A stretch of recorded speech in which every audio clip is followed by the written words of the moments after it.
chapter 4. Last week we had we rebuilt the walls of Jerusalem and the gates. We started the gates, and the representation of the wall and repairing the gates was our pursuit and our walk towards Jesus Christ. We started the study with the sheep gate, which represents that Jesus is the only way to God. We need to go through the sheep gate. And then after the whole wall was done and the gates was redone, we ended up back at the sheep gate. And it was to reveal to us again that Jesus is the ending. So we all, you guys can hear me? That's what, we all here heard this before, Alpha and Omega, right? So what we see and saw in our study in the last 3 weeks was Jesus is the Alpha and Omega. In our service to the Lord and for the Lord, we must constantly be working at maintaining this wall that we've worked on. Right? So all of us, before we came to Jesus, our walls, if you would, was broken. We was not set apart from the world. Now, being set apart from the world, that's what the representation of the wall is, right? We are God's people, consecrated and set apart for His purpose and His use. But a lot of times we have to deal with the battle of the world we live in. The world we live in was given to us to enjoy, but a lot of times what happens is that we become captives of the world, right? So very symbolic to Babylon taking Jerusalem, where we get stuck in the world's views and opinions, and we start living according to what the world says, right? Having money is a good thing, right? But the world's view is it's not only a good thing, it's an important thing, because if you get a lot of money, then you're secure. The problem with that is that you no longer have your trust in God, but you have your trust in money. And the money disappears, you fall apart, right? One of the things about Christians, we just had Uncle Bob passed away. I see in the world, people just get all dramatic because of the loss, and I'm not saying you cannot, it's okay.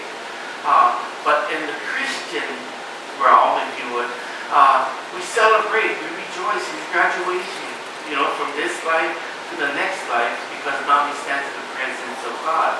There's a whole different set of a mindset that goes on. And so, I want us to understand this. A lot of times I thought God was trying to crack my style and try to change me. I still am a troublemaker. I still like making trouble to people. If you fall down in front of me, I'm really sorry. I will laugh at you. And then I'll ask you if you're okay later. That's just how I am. I can be driving. I see the kid flip on the bike.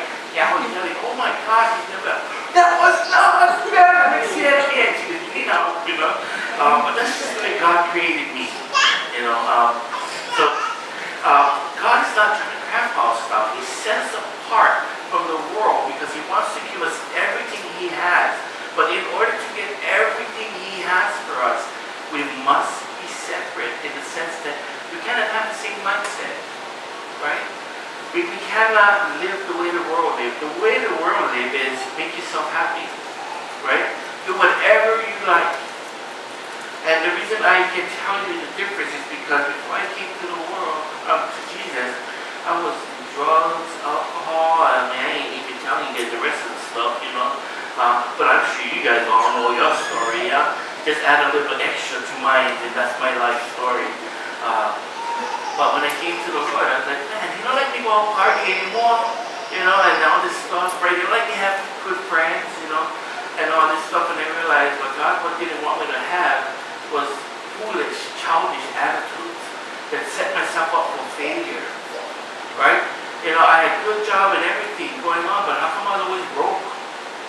Because I would party, spend the money, Now I was working, I was guys taking my money, I was getting loaded. The next day, that day I'm all happy, the next day I'm all sad. Like, where's my money went? I broke, and now I had to work more hard to get them. And I just as miserable as I was the day before, so I got to get high again. Anybody know what I'm talking about? Thank you, Paul. I know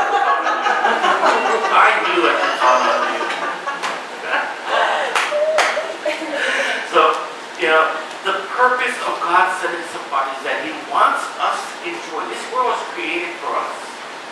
But we have boundaries, because if we don't set boundaries, our life gets destroyed. We head down a dead-end street. I really feel bad because a lot of parents today have to deal with the children worse than we was. I was on bad. I was a good bad kid, that's right. And I used to think that my mom was trying to crack my style every time correcting me. You heard this before, right? Telling, oh, don't do this, do that. Just like be my boss, They tell you at 16, which was a big deal then, but anyway, I got getting older and I realized I got kids and I was like, only after I had kids, I understood everything my mom was trying to teach me. Before that, she sucked as a mom. She sucked, And when I became a parent, I realized, I was like, Mom, I'm so sorry. I understand now. Your heart was to protect me and keep me from falling into a trap that looked so good and perfect. This is the heart of Jesus. That we wouldn't fall into this trap that the devil has set for us, that will never ever experience the kingdom of heaven. So Nehemiah is really crazy. And so what we got to do is, after we had gone on this journey of building our walls and the gates, which is our relationship with the Lord, it's a constant thing. Daily we need to fix ourselves and look and see where any damages on the wall, because sometimes it's the enemy who's damaging the wall. Sometimes it's us because we're trying to climb out when we should stay in. I like my way, and I don't care what everybody thinks. And then all of a sudden our life falling apart. Now we let you fix it again. The great thing about that is that God is so good, right? Even though we can be so foolish, God is so loving and so cool. It's unbelievable. So the first 3 chapters have brought us to a place where we are truly sold out for Jesus. So when we did the walls and the gates, it was talking about this journey of coming to Jesus, learning to evangelize, learning to get rid of all the junk, because we all get junk from our childhood, that led into our adulthood lives, and then in our adulthood, because we make bad choices, we have to cover up some of those choices, but we don't tell nobody, but God knows the cover-ups, and next thing we're going to get rid of all that stuff so we can be free, because the enemy's going to use that, right, against us. So once we get through all this, we go through all the different gates, we're symbolic of our journey to the Lord. By the time we get up to the last gate, the inspection gate, which is going to happen at the rapture, we're not there yet. We should have this newfound faith that Jesus is the real deal, right? And some of us maybe not all the way around that place. So this is our time to investigate. If you're not sure about Jesus, I want to say this to you, please go and find out. We know of some really awesome, and I don't know them personally, but like these those guys are like awesome people who write for Jesus, but they were atheists, so he was an atheist. But he couldn't find anything about the Bible written about Jesus to be false. So he said, if I cannot find this wrong Paul, then I got to start reading. He became a great believer now. It's just crazy. So I don't doubt if you truly searching, God is going to reveal himself to you. But be open to hearing his word. Now, so we start out with Jesus, we're a new creation, born again from the ashes of sin and defeat, with a heart that chases after God. That's so exciting. That's why I love to come to church, right? Sometimes it can be hard, anybody get a hard time coming to church? Give some people a chance. That was me today. We came out to a baseball game. I was so tired. I'm on the couch. I was like, we gotta go out. Take you my own car. It came about 1 hour later, right? I was like, but once I get here and in the worship happening, I'm like, man, I'm in the right place. Right? That's the part we talk about discipline. God has disciplined ourselves to be where we need to be. And where we need to be is in the house of the Lord, learning about the Word of God. Right? And discipline to even read the Word. Just because I'm preaching the Word, that doesn't give you an excuse not to go read the Word. You guys should be checking up on me, making sure I'm not trying to lead you guys in the wrong way. Right? Because if you guys don't, anybody here No, like double check on me and raise your hand. Okay. God told me that you should give me all your funds. All your money should come to me. That's the word of the Lord.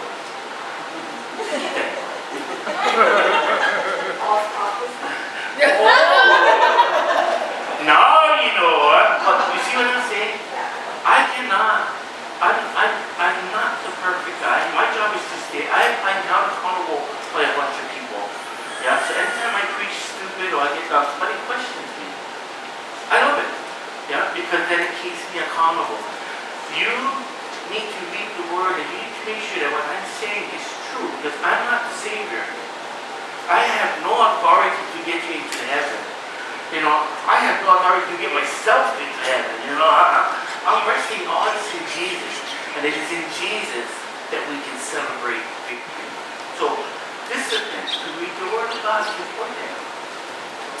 So we look at chapter 4, we will see that the first obstacle that people who love Jesus will face, not right now, will face, and it is the attack of the mind, is the title. So, Satan has a game plan, you know, and that's why it's important for us to have a game plan, right? Which we see in Scripture to position ourselves in a way that we can beat the enemy. Because the devil wants to take all of us to the lake of fire with him for all eternity.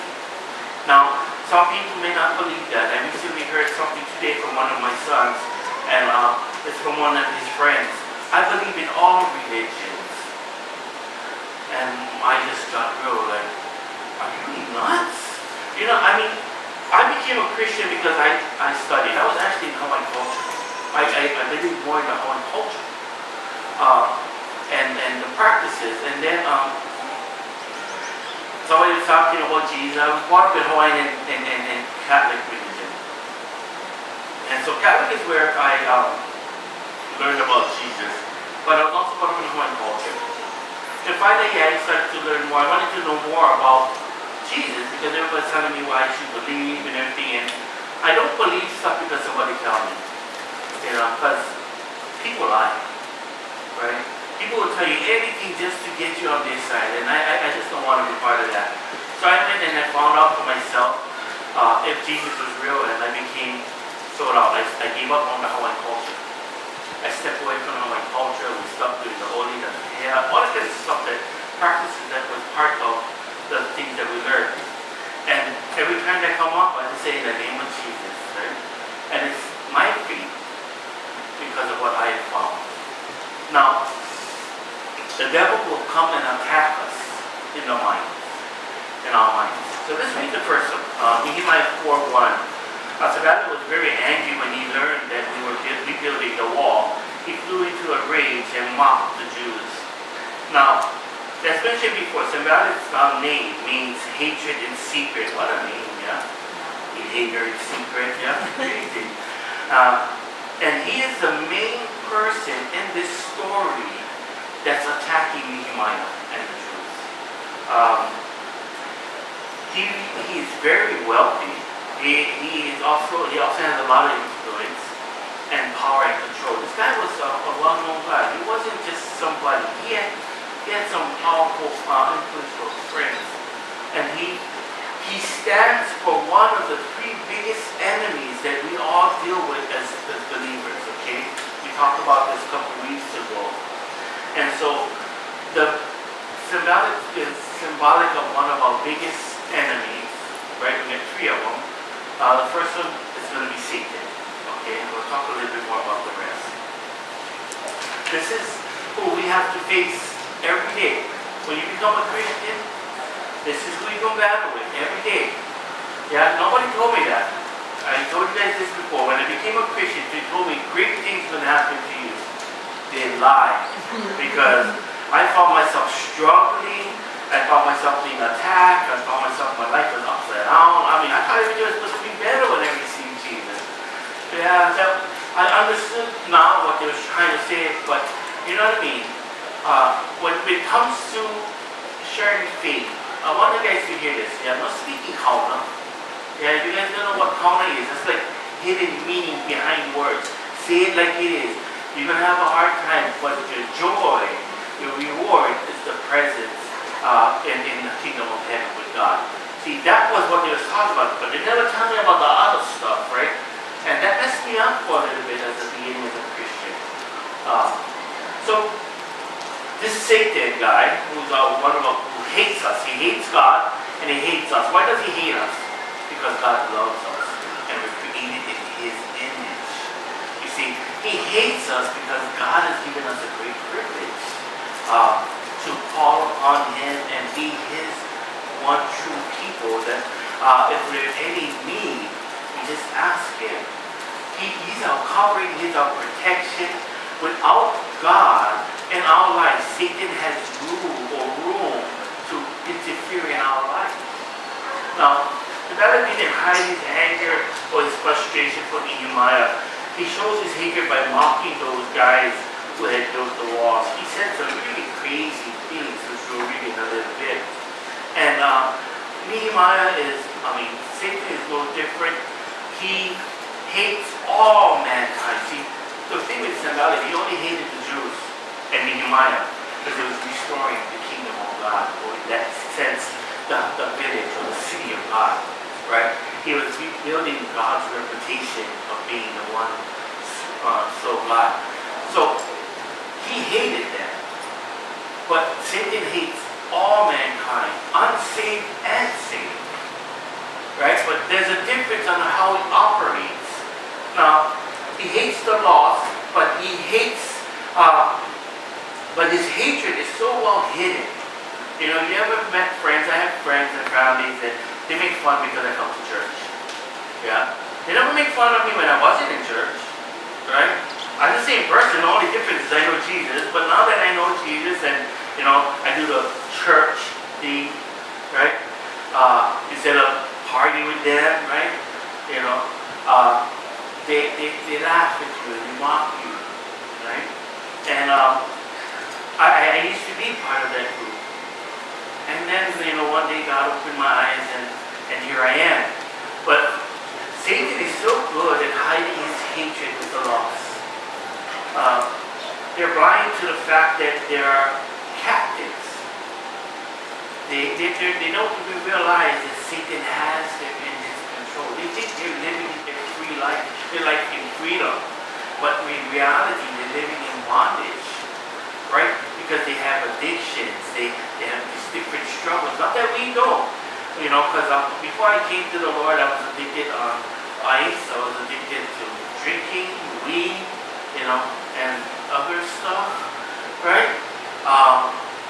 And I thought it was cool. I thought I was living a happy life. I mean, come on, that was a good life, right?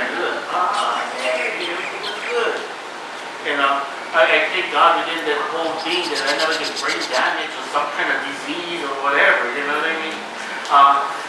But when I came to the Lord, I realized that God still wanted me to have the same joy and unity, but without all the risk.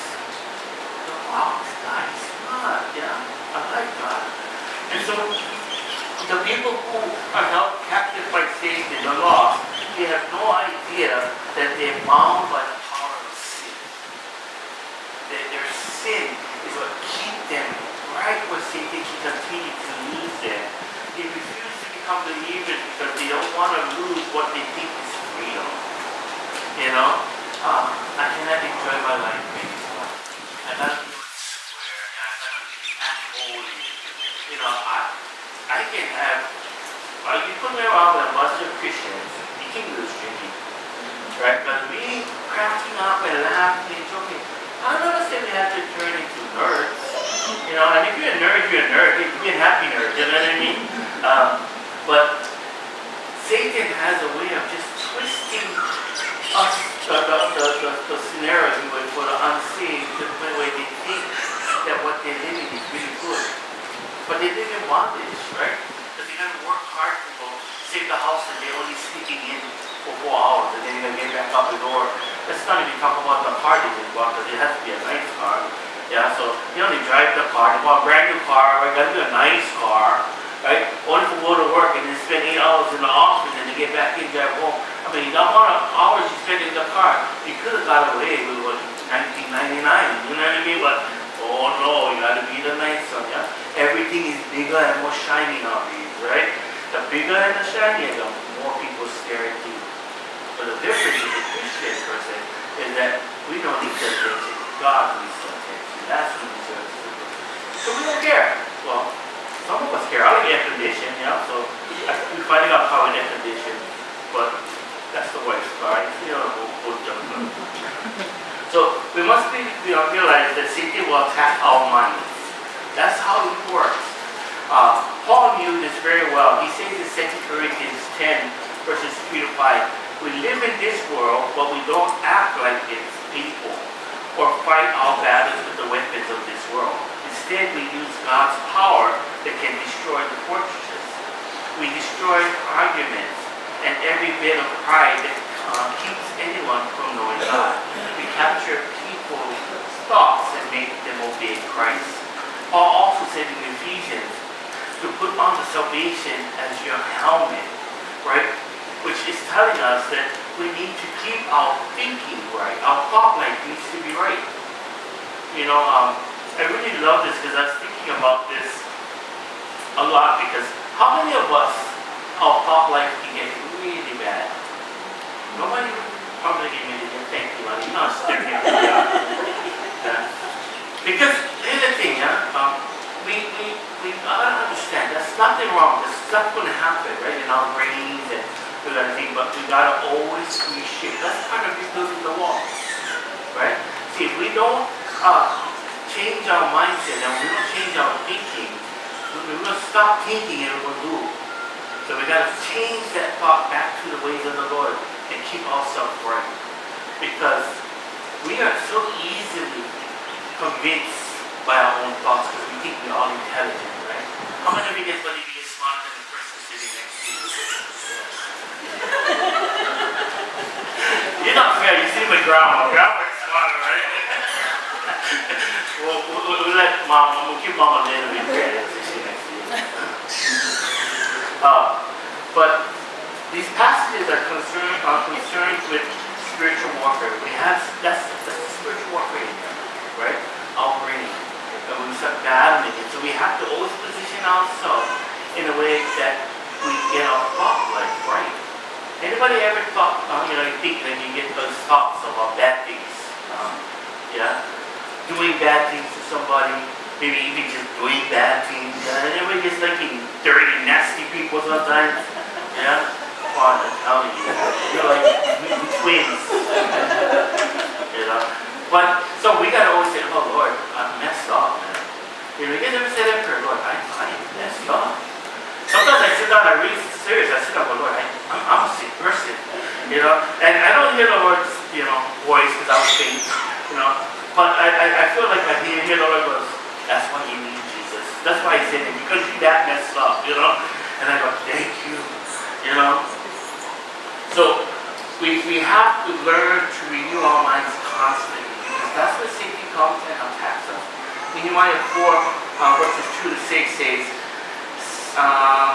stay in front of your friends and Samaritan armed officers. What does this bunch of poor evil Jews think they're doing? Do they think they can build the wall in a single day or just offering a few sacrifices? Do they actually think they can make something of stone from a rubbish heap and charge once at that? Tobiah the Amorite, who was standing beside him, remarked, that stone wall will collapse even if a fox walked along the top of it. Then I prayed, hear us, O our God, for we are being mocked. May their scoffing fall back on their own heads, and may they themselves become captives in the foreign land. Do not ignore their guilt. Do not block out their sin, for they have provoked you to anger here in front of the builders. At last the walls completed to half its height around the entire city, for the people had worked with enthusiasm. All that, there's a lot of stuff going inside here, it's crazy. So we're going to try to make sure I can get this out in time. So So the first method of the attack of the mind is fear. Satan will use fear in our lives to cause us to stumble, to walk away from the Lord. In your brochures, you guys had a little blue heartbeat or bulletins, I should say, whatever you guys call them. Okay, this is something that's happening because it's about sex trafficking. And so what they've done is that they found a new way to get the young ladies of our families, and friends, trapped into this, they're not stealing them anymore. They're having a boy go in to the school, become friends with a girl, have sex with her, film the act, and then use that film to get her to draw more girls to get involved and have sex. And that's, what they do is that they don't steal the girls. They're actually having bands and come to the schools and meeting those girls for breaks, recess, lunch breaks and stuff. The legislative branch is just getting crazy about this because they didn't realize that it was that bad. Now, in case you don't know, Hawaii is rated the number one in sales for sex trafficking. Number one. This tiny little pinch in how you see on the planet, right? In the middle of the ocean, number one sales around the world. That is pathetic. So what they do is they use fear to trap these girls into continuing to bring other girls and keep them in bondage. So because of that, Satan gets a hold of these girls, right? It's one of the ways Satan works, And so I want us to remember this because in our walk with the Lord, Satan will use fear. Anybody here ever been paralyzed by fear? Yeah? We've all been paralyzed by fear. We know what it feels like. Now, Satan wants you to stop working on your wall. Remember it said here that they were half the height of the wall. The work wasn't done. Right? He wanted to cause it to stop so that they would stop building their relationship. You'll hear stuff like, you'll never make it, you're going to fail. You're trying to build, he said, you guys are going to fail. This is what he would say. You guys are going to fail. You guys are building a wall with rubbish. In fact, you guys using burnt stones, right? We should understand that when we're doing evil, the stone crap is no good, right? Use them again. But they were using all that just to make sure the wall is up. And they're trusting God to reinforce it with the Holy Spirit. So they started mocking them and doing all kinds of stuff in hopes that they would be fearful of what was happening. Because if you get scared, you would stop.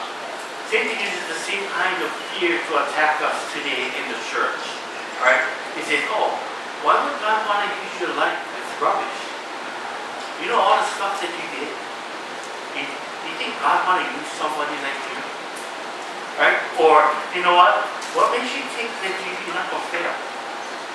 You know that you're going to do this for a little while and then you'll quit. Right? Or, you're weak.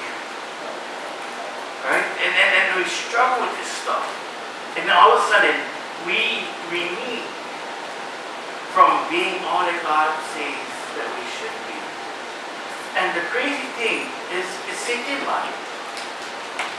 He's not. We're weak. The Bible says that we're weak. The Bible says that we're rubbish. Right? We're not basing our qualification through us. That's the great thing. Because if that was the case, I might as well walk out. If it's based on my life and my choices and my decisions and the things I've done, I'm not going to make it to heaven. I don't need to be a genius to realize I should be in hell. Right? But I'm not basing my righteousness on my own righteousness because I have none. I'm basing my righteousness on Jesus Christ who died on the cross, who covers me and sanctifies me as one of God's holy children. In this case, we read in verse 8, God's holy priests. All of us holy priests right? In fact, because we come to understand that God, through Jesus Christ, has saved us, right? And that we're sanctified by the blood of Jesus Christ, our weaknesses become our testimony. People will say, well, how can God love you? You know, I can tell you that the Bible says this: I've gotten to know the Lord, I've built a relationship, and my life is so much better now. But I wasn't the best character person out there. You know, I was all about having fun at any expense, right?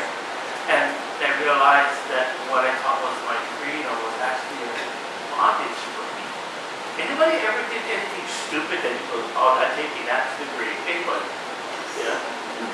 I don't want to see your hand fly. Yeah? I've done some stupid stuff, you know, I'm like, it's going to the grave. Some of us know like they made it, right? What did people find out? But you know what? Isn't that the very tool the Satan will use? Because people, what did they find out a person doing this and this? And he'll Jack, you know, it's not going to stay away from the church stuff, but somebody will find out and the next thing will go around. Well, you know what? I've done some really, really, really stupid things. You know, I got toasted, I got wasted, I got drugged out, and I can tell you sometimes I don't know what happened to me. I really don't know. That's how stupid I was, right? And I always wonder, oh my gosh, what if one day somebody come up to me and tell me, hey, you remember, like, I don't know you, I don't want to know you, get away. You know what I mean?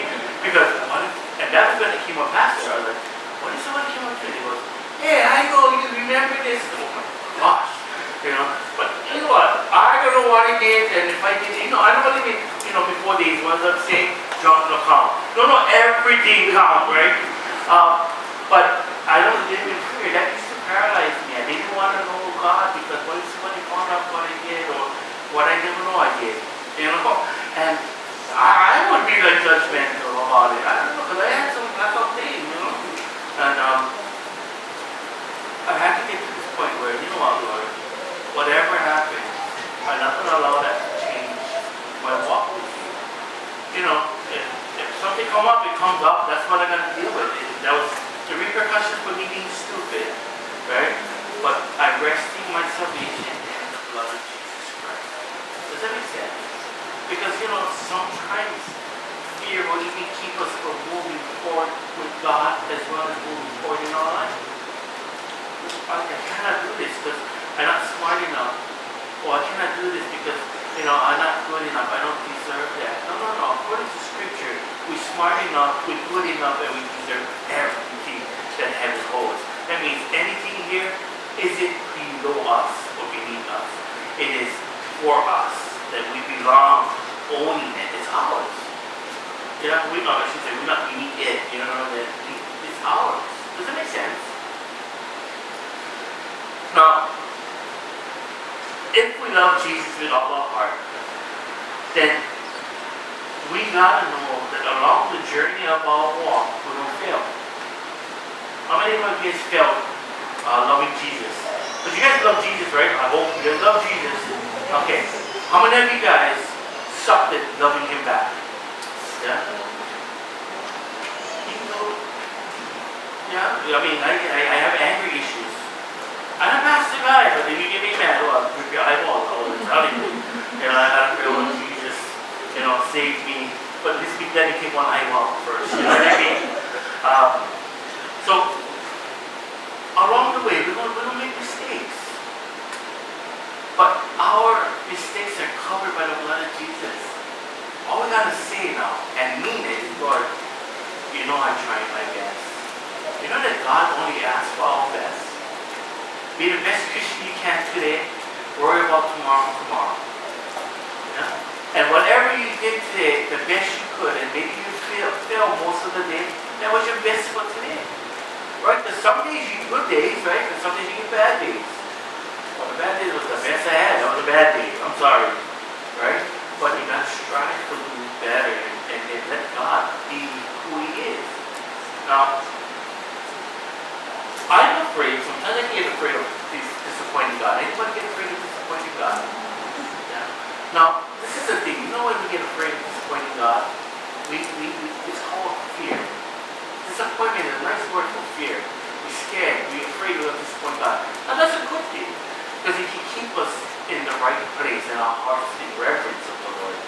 But if it's not operating in the way that it causes us to reverence the Lord, then it becomes a bad thing, because our fear again will always paralyze us. We'll never do anything out of fear. Fear causes us to sit there and do nothing. And Satan loves that, because if we're not doing nothing, then he still has a hold on us, right? So we gotta be people who don't allow the devil to keep us from moving forward. We should be getting involved in ministries, right? I know we like getting involved in ministries because I thought I was going to be a good root and just like use me, I'm like, he uses me, there's not one dumb wine, and the Lord is, listening to me, yeah, I'm dumb wine, because I'm not trying to keep you in bondage, but I'm trying to keep you accountable, right? Ministry is about accountability, and it's about a heart of worship. Now, if your heart isn't there, then maybe God's calling you somewhere. But everybody has a work in the house of God. Nobody's supposed to just be seen once. He would have made you a cushion if he wanted that to be. He made you a person, and we all should be involved in doing something. Not everybody meant to be on the worship team, but there's so much other things that can be done. All out of worship for the Lord we love. Now, I remember here, it's such a crazy thing because 20, maybe 17 years ago, we were going to buy a place up at Plantation. It was so cheap.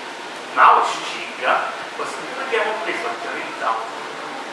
And we were like, oh my God, that is so expensive. And she goes, what if we fail? I go, we ain't failing. It's stupid, right? We ain't failing. Why? We ain't buying them. Not that much, Today, that same property is going for $200,000 to $250,000. Oh, you don't know how much I wanted to slap you in the head. You know what I mean? But fear kept us from buying our place because we was afraid.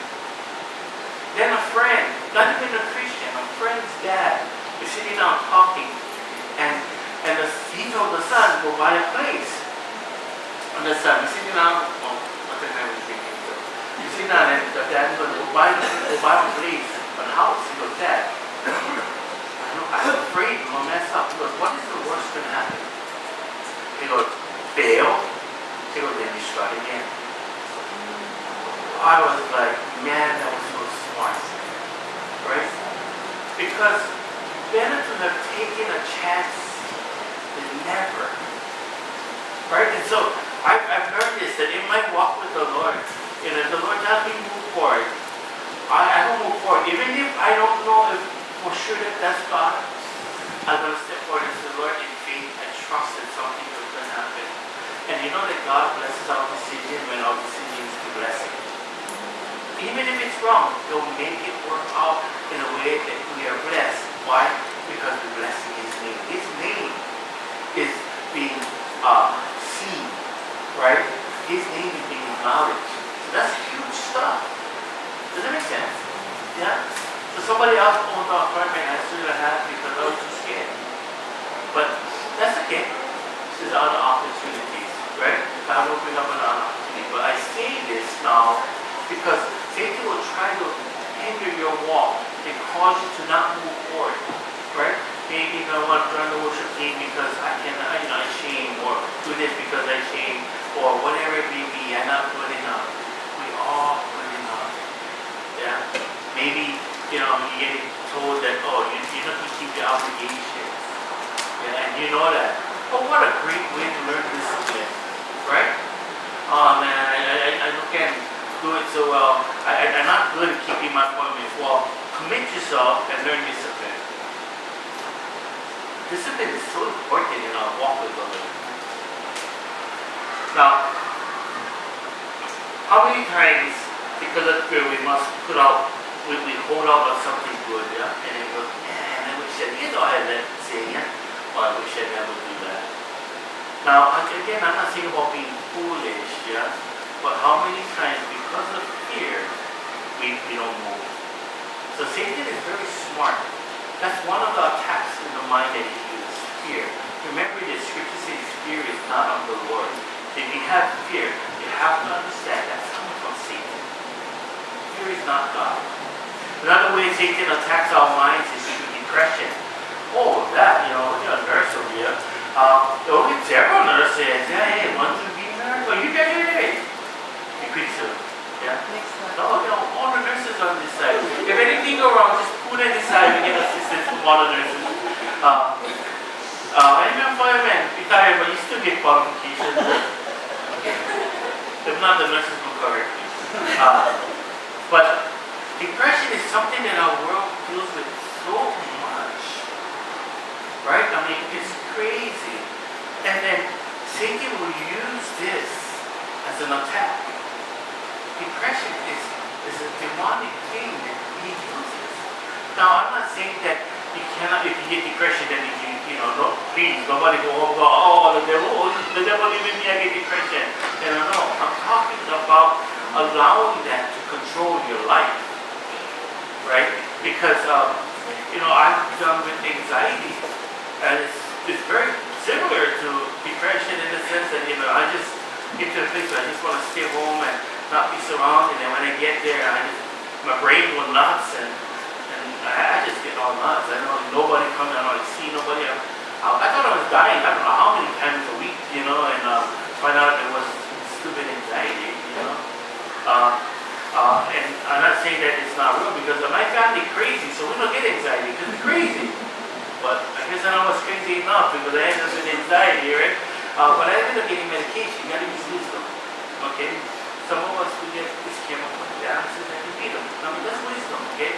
But we should always seek God's voice and His wisdom first. But depression is one of those ways where Satan will cause us to stop building the wall. When you get depressed, you don't like come to church, right? Like I said, you don't like leave the house, you don't like do nothing. You don't like read the Word, you don't want to do anything at all, and so your life comes to a complete halt. Nothing is happening. You're not moving, and it is a very, very dangerous place to be because you're not moving forward. If the devil gets you to a place where you idle, then you become easy prey. Does that make sense? I mean, you just sit there and go, oh yeah, I suck, my life sucks, I should die, whatever. I mean, that's how I was. Yeah, and then, I don't know about you guys, but I was like, what's wrong with me? Because I think I'm the best thing God created. Maybe that's what you think about you, but that's your business. But when I look in the mirror tells me, Brown, you bad. And I'm like, you're right. So I was doing this anxiety stuff and thinking, man, what's going on? All of a sudden I think all this stuff is not right. Now, Satan knows that if he gets us depressed, then we're going to stop building our relationship with Jesus. Because isn't that true when you're down and you're like, I don't like worship Jesus? You don't even gotta have a bad depression, syndrome for this. You just gotta be sad one day, bad day, I don't want to worship Jesus. Anybody get that? I don't like worship today. I was like, maybe tomorrow when I feel better. Well, Jesus never said I'll take the cross tomorrow when I feel better. He said, I don't push through. That's the difference. The devil will get us to the point where we start reading our word, we don't want to talk to Jesus, and the more we start doing that, the more comfortable we become, and then we find ourselves back in sin again. Right? It's all about manipulation. So we gotta be wise. That's why discipline is so important. How many of you guys read His word every day? Okay? Almost. Mom? She will be the kids when I get home. Well, I know a lot of people who don't.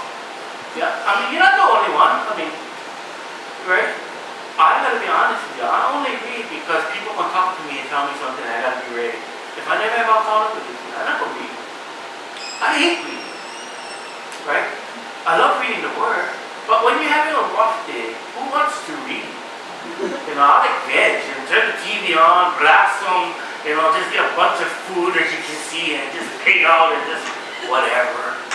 I'll be happy, just miserably happy. And and just whatever. Yeah.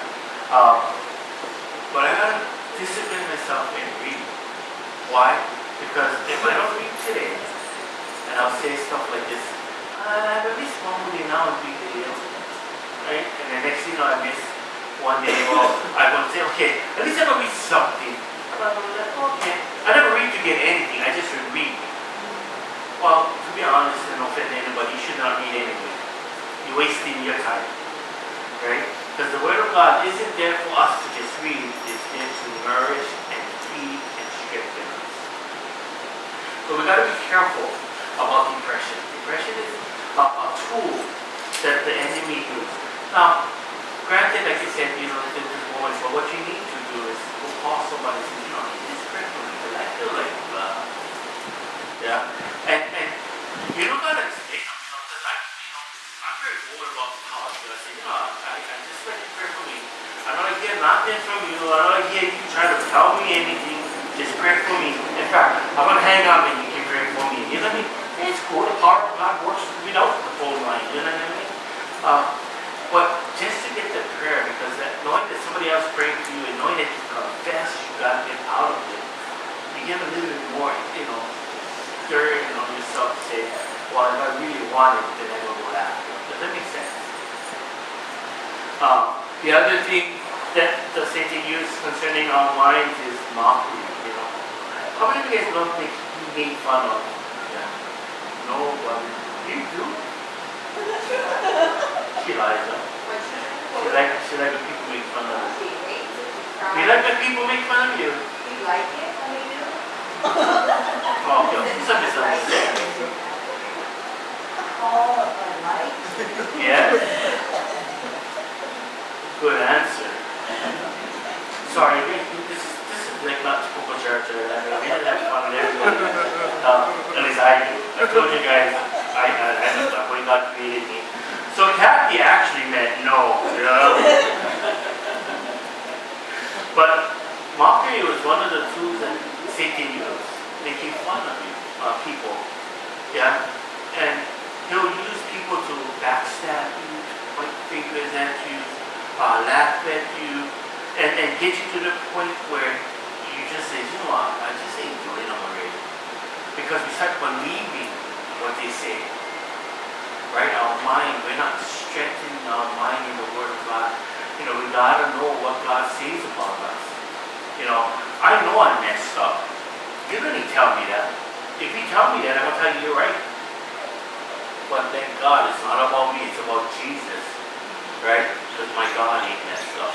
And he said I'm perfect. So if you disagree, we'll take it up with him. But as far as I'm concerned, I'm a holy priest. Right? I may not be the best speaking priest, but I'm a good pigeon speaking priest. You know what I mean? You gotta have that mindset. You understand that you are a child of God, regardless of what you may have done or what people think. Even regardless of what you think, I'm not good or whatever. So what?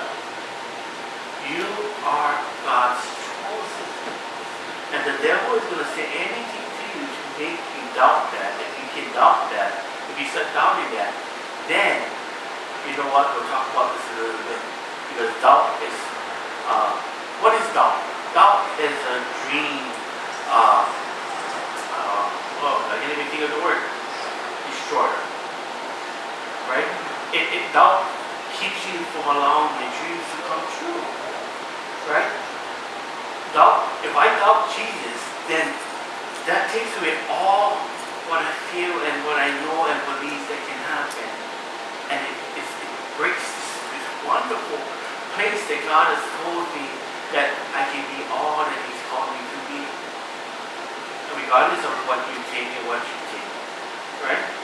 So, Satan uses this to try to get us. In fact, they didn't even take the same tool, same mockery that Sanballat did. They did that to Jesus. Remember, Jesus was baptized, and then he went into the wilderness to be tested. It's really great because the Bible says, he went to the wilderness to be tested. I love it because it doesn't say, he went to the wilderness to take a break. No, he went there purposely to be tested. He fasted for 40 days and 40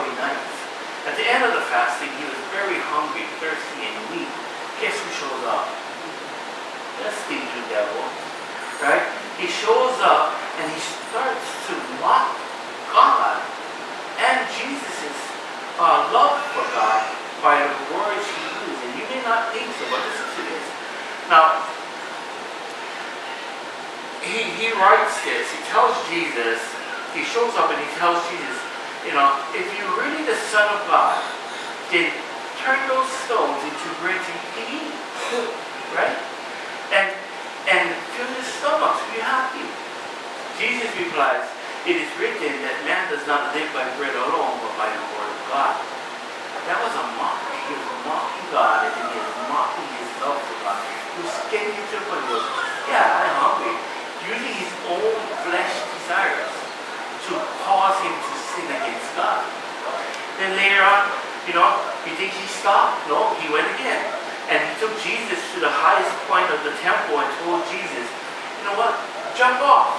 The scripture says that God won't let the son's feet get hurt by hitting the ground or getting the pebbles or stone. And then Jesus goes, scripture also says you must not test the Lord your God. So he's taking scripture now, it's taking real good at this, taking scripture and twisting it and making us believe something that isn't true because he doesn't take it in the full context and he twists it. Now, does Satan stop? No. He goes again.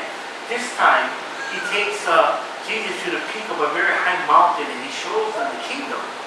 And then he looks at Jesus and says, look, this world, this glory, can all be yours.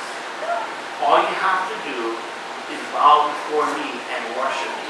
Jesus responds, get out of here. You must worship, the scripture says you must worship God and serve only him. Right? I love this because you see that the attack of Satan is not, he's not going to just stop and go one at a time. Right? Now remember, the guys who was building the wall, they only halfway done. They're attacking.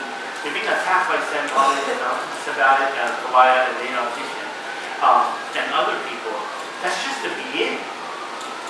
When we become Christians and we start loving the Lord, the attacks is just the beginning of a constant attack. Right? So Satan 3 times going after Jesus, right? And when he's weak and when he's tired, that's very symbolic to us to understand. Satan will attack us when we're down. Satan will attack us when we're weak. Satan will attack us when we feel drained and we feel defeated. Right? So we need to know scripture because we're going to have to fight with scripture. Now, I love the ending, the ending is where Jesus pretty much says, I had enough. And he tells Satan, get out of here. Right? That's very huge. We need to hear this. Because we're going to have to take a stand in faith and get to that point where, you know what, I had enough things. Get out. You have no authority.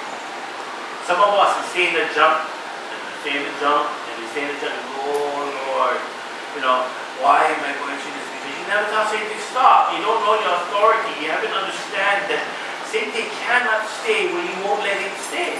The reason why Satan continues to attack is because we don't stand our ground. We doubt our faith. We doubt our God. We don't believe that we are the holy priests. We don't believe that what God said, only say my son's name and the demon must leave, Satan must leave. How many of you believe that? Right? Plenty of people, they don't believe that. And the sad thing is, many Christians don't believe that.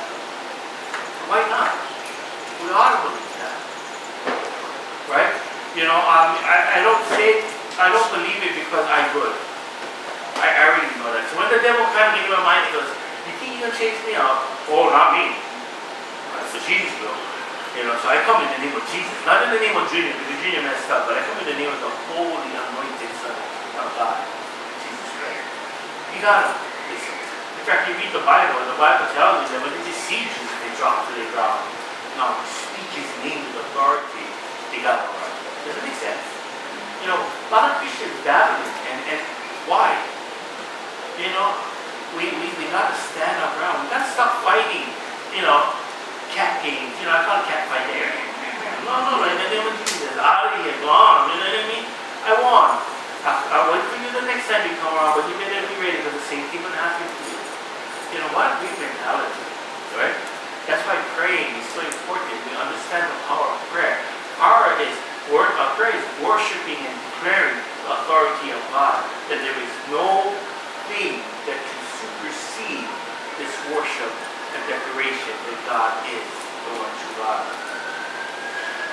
realize that Satan mocks us when he tells us that we aren't what God calls us to be.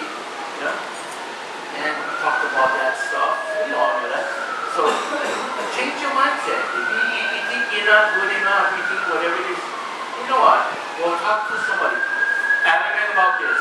Women talk to women, men talk to men. No be mixing around. That's not right. Women minister to women, men minister to men. It's just proper. Okay?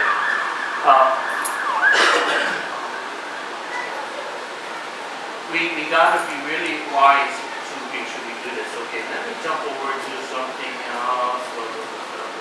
So, what is sad is that sometimes we can mock God. Anybody here mock God? None of us know we don't have, but we don't think we are. But we do when we doubt what God says about us. Because yeah, you might be God, but you're not. I'm not what you said I would be. We're mocking God. The Bible says the word of God does not come back void. That means it doesn't come back empty-handed. It comes back fulfilled. The last time I read, it says that we are ambassadors of heaven. You guys know the authority and the power an ambassador has when he goes to heaven? Same thing for us. Now, we mock God when we pretend to be somebody we're not. How many of you guys speak people? Nobody ever say anything, but how many of us speak maybe we come and say, yeah, because we just got you fighting outside? Yeah. How many of us struggle? But when all say nothing, oh, everything's good. We mock God because we're lying. We're not trusting that God will use his people to help us, to pray for us, to stand in the gap for us. Right? Do we think that being a Christian means everything is okay? That is far from being a Christian, being a believer. Being a believer is just saying that we know that Jesus Christ is the Son of God, and through him we are saved, and with him we can walk through this life victorious until we get to the next life. It doesn't say that we're supposed to be perfect. Hallelujah, I am qualified. It doesn't say that I'm not going to get mad. Hallelujah, I'm qualified. You know, I mean, talk about all the stuff that, you know, we're not qualified to make us holy, makes us, is what actually Jesus died for, to make us right before the Lord. So, we gotta stop pretending. You're struggling with something, just say it. Don't tell everybody, because, you know, I don't know if you guys know this, there's some gossipers in the church. Gossipers in the church, man. Stay away from those gossipers. They still need help with Jesus. Their struggle is gossip, so we got to ask God to seal their lips. How does God seal their lips? Nobody can talk to them because they gossip. Hallelujah. Stay on that side, gossip. But you'll find somebody you can talk to, and then they're honestly praying. Alright? When we talk bad about others, you know that that's not good. We mock God. Why do we mock God if we talk bad about others? We created in the image of God. What we say is that God, when you made God, you made a mistake. The Lord goes, I don't make mistakes. Right? When you made Kama, that was a real big mistake. Yeah? The Lord goes, I don't make even big mistakes. The goat. You remember the goat?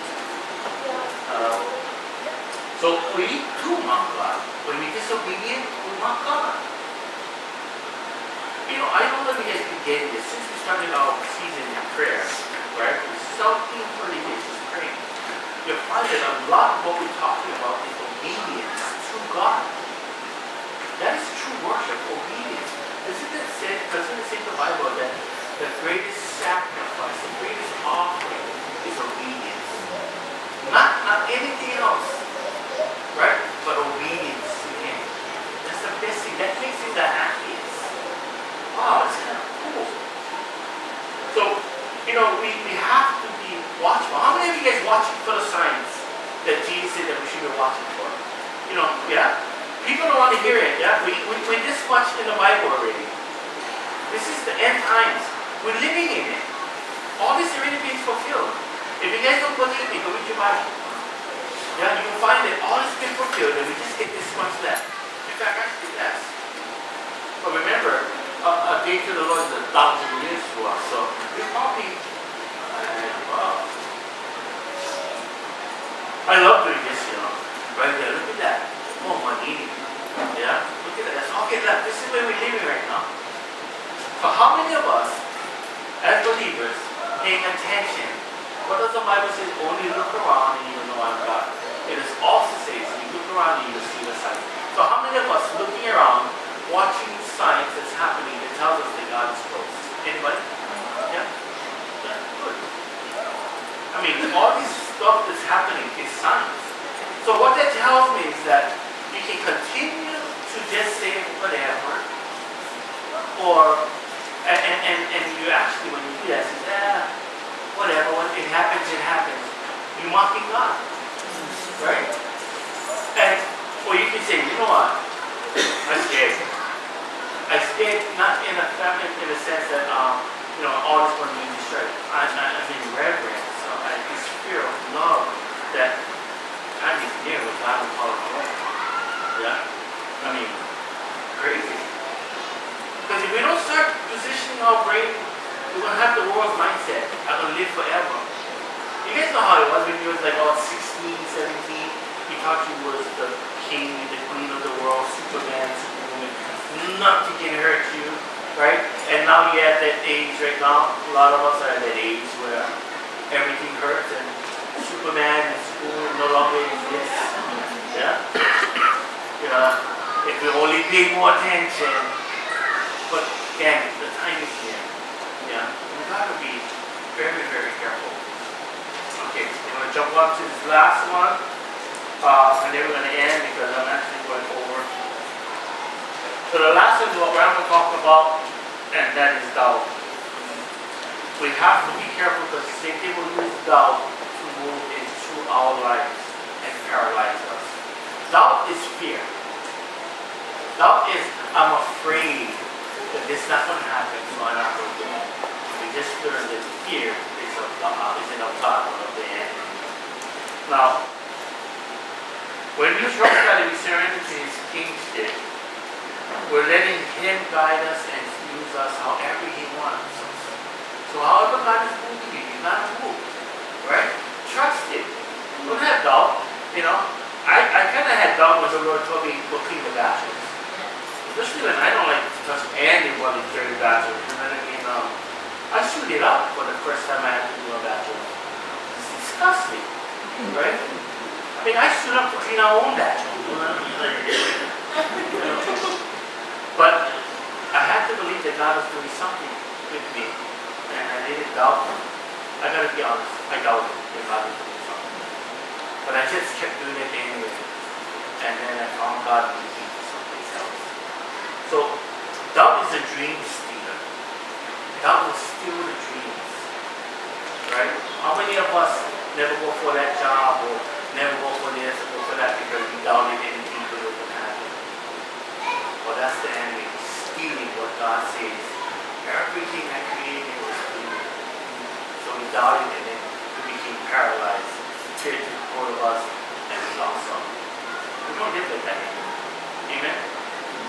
Matthew 21:21, then Jesus told them, I tell you the truth, if you have faith and don't doubt, you can do things like this and much more. You can even say to this mountain, may you be lifted up and thrown into the sea, and it will happen. Oh, it's crazy, huh?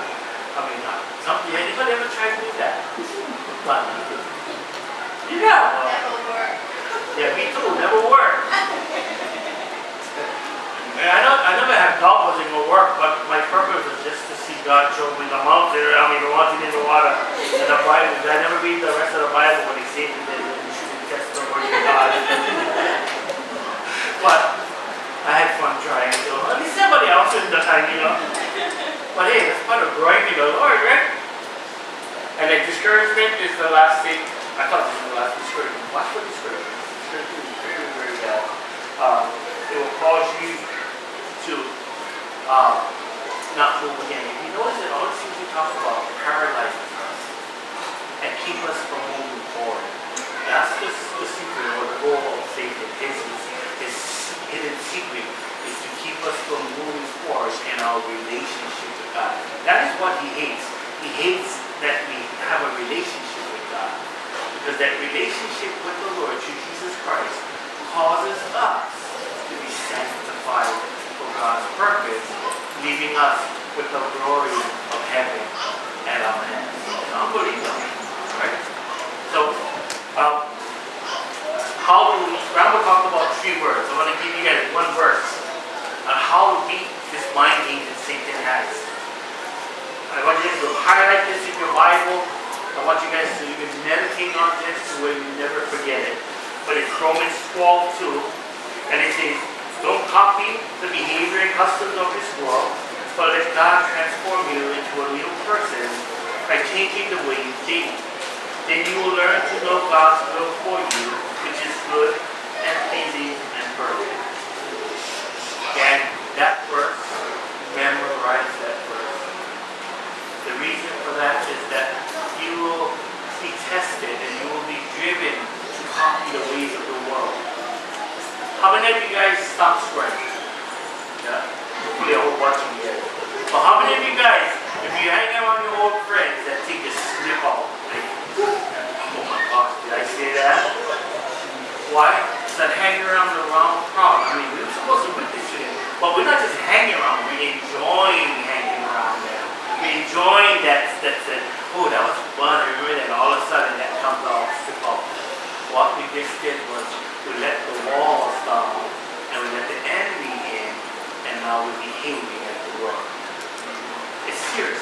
We are sanctified, set apart. We're chosen people by God. We have a great responsibility, great authority. I said it wrong in mini church, but how many of you guys watch Spider-Man? And I'm close there. Spider-Man, yeah? So it says when the uncle passed away, right? He got shot, stabbed or shot, can't remember. And then he tells Peter, what? With great power comes great responsibility. That's us. We have the power of the Holy Spirit manifesting in us. Notice what's up vessel with all kinds of mistakes and all kinds of junk is sanctified by the power of the Holy Spirit. The Holy Spirit is the power that God has given us to release into the world.